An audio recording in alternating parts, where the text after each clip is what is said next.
आधी रात को जब आर्या ने अपनी माँ को बगीचे में गड्ढा खोदते देखा तो उसे लगा कि वो कोई साधारण काम कर रही है, लेकिन अगले ही पल उसे ऐसा सच दिखाई दिया जिसने उसकी पूरी दुनिया हिलाकर रख दी। आखिर माँ क्या छिपा रही थी?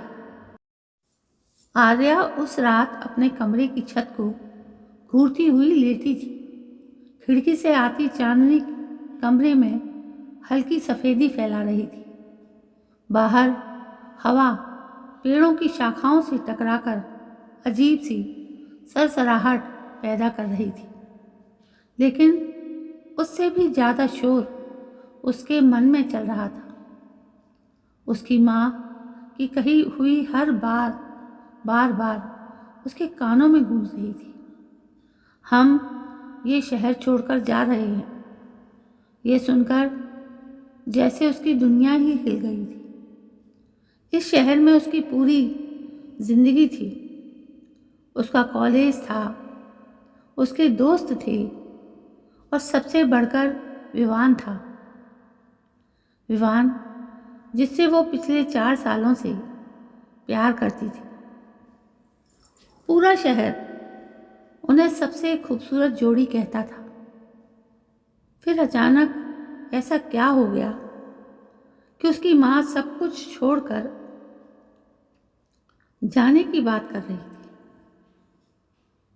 वो करवट बदलकर लेट गई। पिछले कुछ महीनों से माँ का व्यवहार बहुत बदल गया था। पहले वो हंसती थी, गुनगुनाती थी और घर में रौनक बनी रहती थी, लेकिन अब वे अक्सर खोई खोई रहती थी। कई बार आधी रात को गायब हो जाती थी और सुबह उनके कपड़ों पर मिट्टी लगी होती थी। जब भी आर्या पूछती वे कोई ना कोई बहाना बना देती। कुछ तो था जो वो उससे छुपा रही थी। अगले दिन कॉलेज में भी उसका मन नहीं लगा।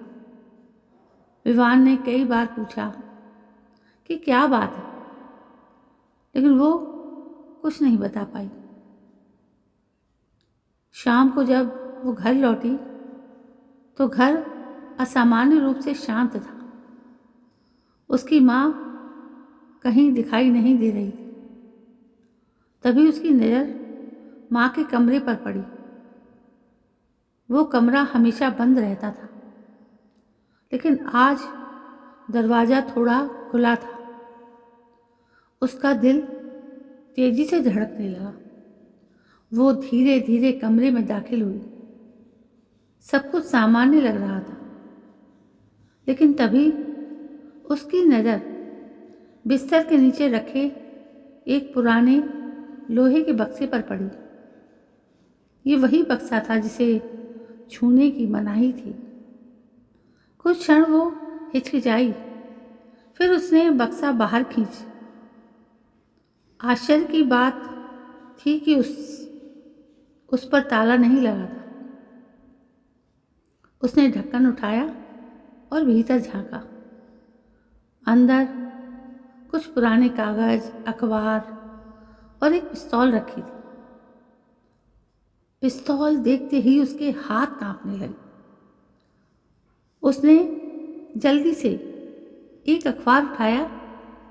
पहले पन्ने पर बड़ी हेडलाइन छपी थी, रुडलेज बैंक डकैती के आरोपी अब तक फरार। खबर 6 महीने पुरानी थी। उसमें लिखा था कि डकैती के दौरान लाखों डॉलर लूट लिए गए। 2 महिलाएं घायल हुई थीं और एक छोटे बच्चे की मौत हो गई थी। आर्या का दिल बैठ गया। तभी बाहर मुख्य दरवाज़ा खुलने की आवाज़ आई। माँ वापस आ चुकी थी।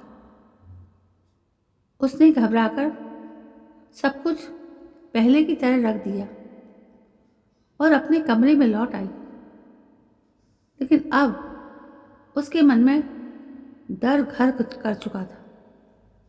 उस रात लगभग 2 बजे उसकी आंख अचानक खुल गई। उसे लगा जैसे बाहर कोई अजीब अजीब आवाज़ कर रहा है, खर खर खर, जैसे कोई मिट्टी खोद रहा हो। वो बिस्तर से उठी और खिड़की से बाहर झांका। उसका गला सूख गया। बगीचे में उसकी माँ फावड़ा लेकर मिट्टी खोद रही थी। चांदनी में उसका चेहरा और भी डरावना लग रहा था। आर्या धीरे धीरे नीचे उतरी और बिना आवाज किए बगीचे की ओर बढ़ी। माँ, उसने धीरे से पुकारा। सुधा बुरी तरह चौंक गई। उनके हाथ से फावड़ा लगभग छूट गया। तुम यहाँ क्या कर रही हो? उन्होंने घबराकर पूछा। लेकिन तब तक आर्या गड्ढे के पास पहुंच चुकी थी। उसने नीचे झांका और उसके पैरों तले जमीन खिसक गई। गड्ढे के अंदर कई काले बैग रखे थे। एक बैग थोड़ा खुला हुआ था। उसमें नोटों की गड्डियां भरी हुई थी, बहुत सारे नोट। आर्या की सांस अटक गई।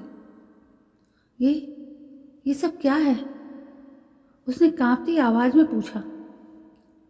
सुधा कुछ क्षण चुप रही। फिर उन्होंने धीरे से कहा, काश तुमने ये सब ना देखा होता। माँ, सच बताइए, ये पैसे कहाँ से आए? आर्या लगभग चीख पड़ी। तभी सुधा की आंखों में आंसू आ गए।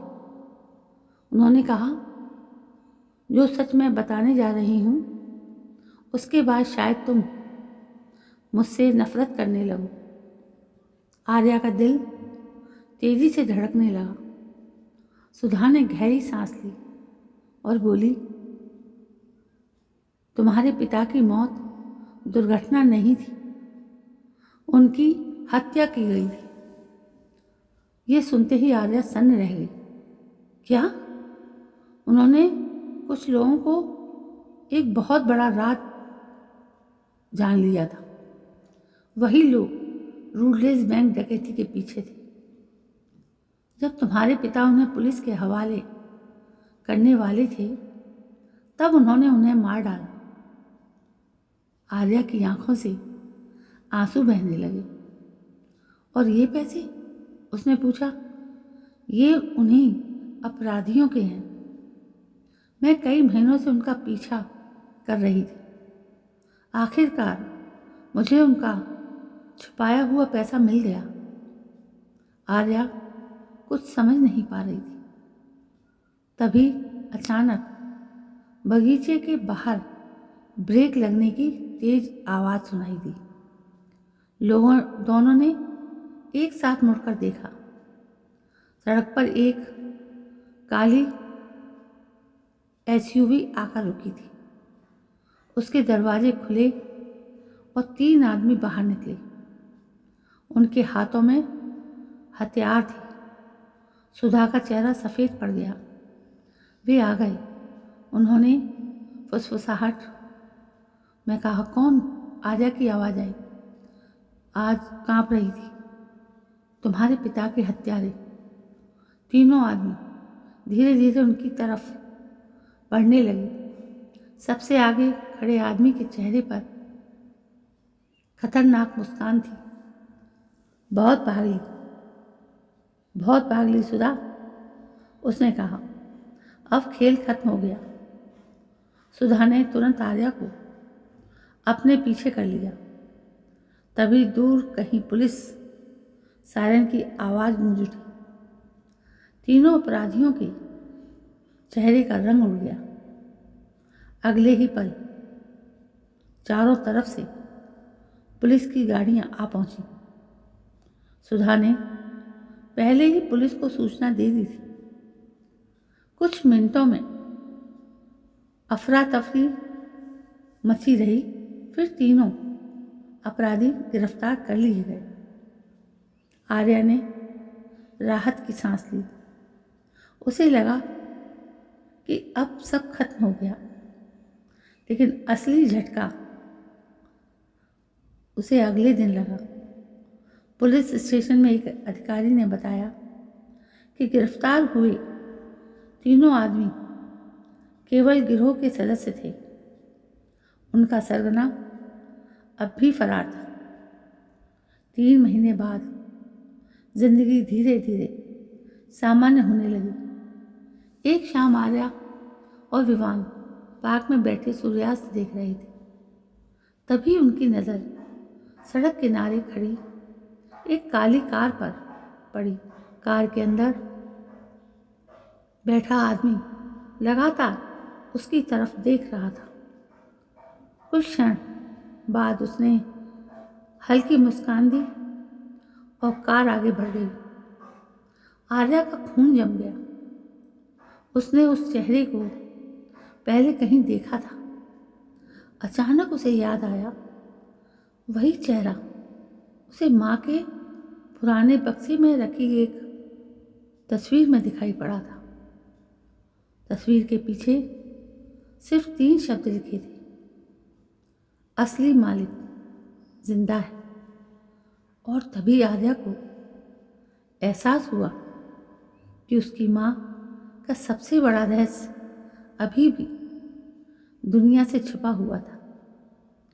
कहानी अभी ख़त्म नहीं हुई है। तो दोस्तों, यदि आपको इससे आगे कहानी सुननी है तो आप हमें कमेंट करें, लाइक करें, शेयर करें। कल मैं फिर हाजिर होती हूँ नई कहानी के साथ। तब तक के लिए जय हिंद, वंदे मातरम।